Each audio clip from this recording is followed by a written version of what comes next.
गीता प्रथम अध्याय का महत्व।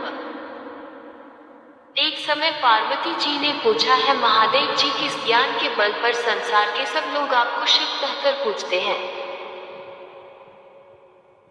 मृगछाला उड़े और अपने सभी अंगों में शमशान की विभूति लगाएं, गले में सर्प और नर मुंडों की माला पहने हुए हो।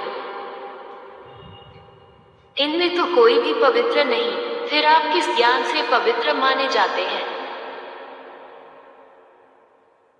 तब महादेव ने उत्तर दिया कि हे प्रिय, सुनो, मैं गीता ज्ञान को अपने हृदय में धारण करने से पवित्र माना जाता हूँ। इस ज्ञान से मुझे बाहर के कर्म नहीं व्यापते। तब पार्वती जी ने कहा कि हे भगवान, जिस गीता ज्ञान की आप ऐसी स्तुति करते हैं, उसके श्रवण करने से कोई कृतार्थ भी हुआ है? महादेव ने उत्तर देते हुए कहा कि इस ज्ञान को सुनकर बहुत से जीव कृतार्थ हुए हैं और आगे भी होंगे। मैं तुम्हें एक पुरातन कथा कहता हूँ, तुम सुनो। एक समय पाताल लोक में शेषनाग की शैया पर श्री नारायण जी नैन मूंद कर आनंद में मग्न थे। उस वक्त भगवान के चरण दबाते हुए लक्ष्मी जी ने पूछा, हे प्रभु,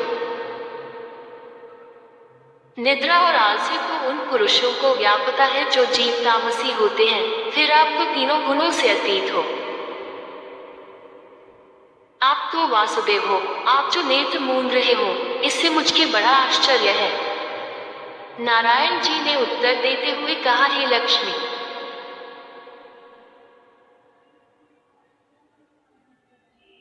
मुझको निद्रा आलस्य नहीं व्यापता।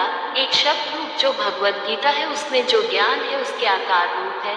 यह गीता शब्द रूप अवतार है। इस गीता में यह है 5 अध्याय मेरे मुख है, 10 अध्याय मेरी भुजा है, 16वां अध्याय मेरा हृदय और मन और मेरा उदर है, 17वां अध्याय मेरी जंघा है, 18वां अध्याय मेरे चरण है। गीता श्लोक ही मेरी नाड़ियां हैं और जो गीता के अक्षर है वो मेरा रोम है। ऐसा मेरा शब्द रूपी जो गीता ज्ञान है, उसी के अर्थ में हृदय में विचार करता हूँ और बहुत आनंद प्राप्त होते हूँ। लक्ष्मी जी बोली, हे श्री नारायण जी, जब श्री गीता जी का इतना ज्ञान है तो उसको सुनकर कोई जीव कृतार्थ भी हुआ है, सो मुझसे कहो। तब श्री नारायण ने कहा, हे लक्ष्मी, गीता ज्ञान को सुनकर बहुत से जीव कृतार्थ हुए हैं, सो तुम श्रवण करो। एक व्यक्ति था जो चांडालों के कर्म करता था और तेल नमक का व्यापार करता था। उसने एक बकरी पाली। एक दिन वह बकरी चराने के लिए वन में गया और वृक्ष से पत्ते तोड़ने लगा। वहां उसे एक सांप से डंस लिया, जिससे वह तुरंत मर गया। मरने के बाद उसने बहुत से नरक भोगे और फिर उसका जन्म बैल के रूप में हुआ। उस बैल को एक भिक्षुक ने मोल लिया। वह भिक्षुक उस पर चढ़कर सारे दिन मांगता फिरे। जो कुछ भिक्षा मांग कर लाता वह उसे अपने परिवार के साथ मिलकर खाता और वो बैल सारी रात वार कर खड़ा रहता।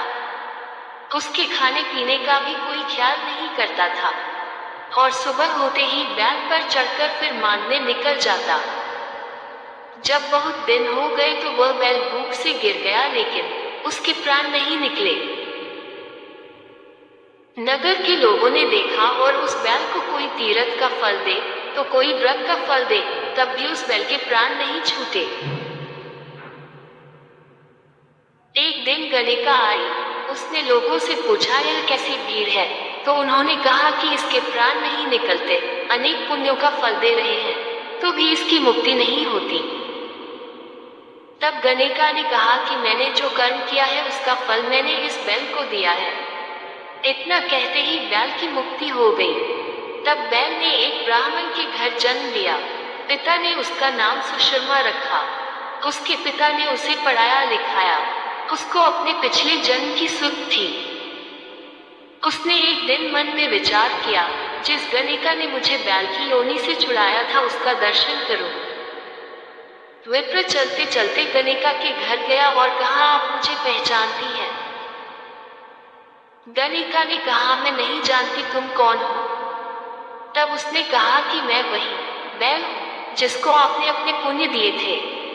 तब मैं बैल की योनि से छूटा था, अब मैं विप्र के घर जन्म। आप अपना पुण्य बताएं। गणिका ने कहा कि मैंने अपने जाने पुण्य नहीं किया, परंतु मेरे घर एक तोता है। वो रोज सवेरे कुछ पढ़ता है, मैं उसका वाक्य सुनती हूँ। उस पुण्य का फल मैंने तुम्हें दे दिया। तब विप्र ने तोते से पूछा कि तू सवेरे क्या पढ़ता है? तोते ने कहा, मैं पिछले जन्म में विप्र का पुत्र था। मेरे पिता ने मुझे गीता के पहले अध्याय का पाठ सुनाया करते थे। एक दिन मैंने गुरु से कहा कि मुझको आपने क्या पढ़ाया है। तब गुरुजी ने मुझे शाप दिया कि तू तोता बन जा। इसके बाद से मैं तोता बन गया। एक दिन बहेलिया मुझे पकड़ ले आया और एक विप्र ने मुझे मोल ले लिया। वो विप्र भी अपने पुत्र को गीता का पाठ सिखाता था।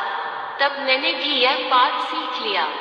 उसी दिन विप्र के घर में चोर घुस गए। उन्हें धन तो प्राप्त नहीं हुआ, लेकिन वह मेरा पिंजरा उठा ले आए। उनकी यह गणिका मित्र थी। वो मुझे उसके पास ले आए। सो मैं नित्य प्रातः गीता जी के पहले अध्याय का पाठ करत हूँ, जिसे यह गणिका सुनती है, पर इस गणिका को समझ में नहीं आती। जो मैं पढ़ता हूँ वही इस गणिका ने तेरे निमित्त दिया था। वह श्री गीता जी के पहले अध्याय का फल था। तब विप्र ने कहा कि हे तोते, तू भी विप्र है, मेरे आशीर्वाद से तेरा कल्याण। सो हे लक्ष्मी। विप्र के इतना कहते ही वह तोता भी मुक्ति को प्राप्त हो गया।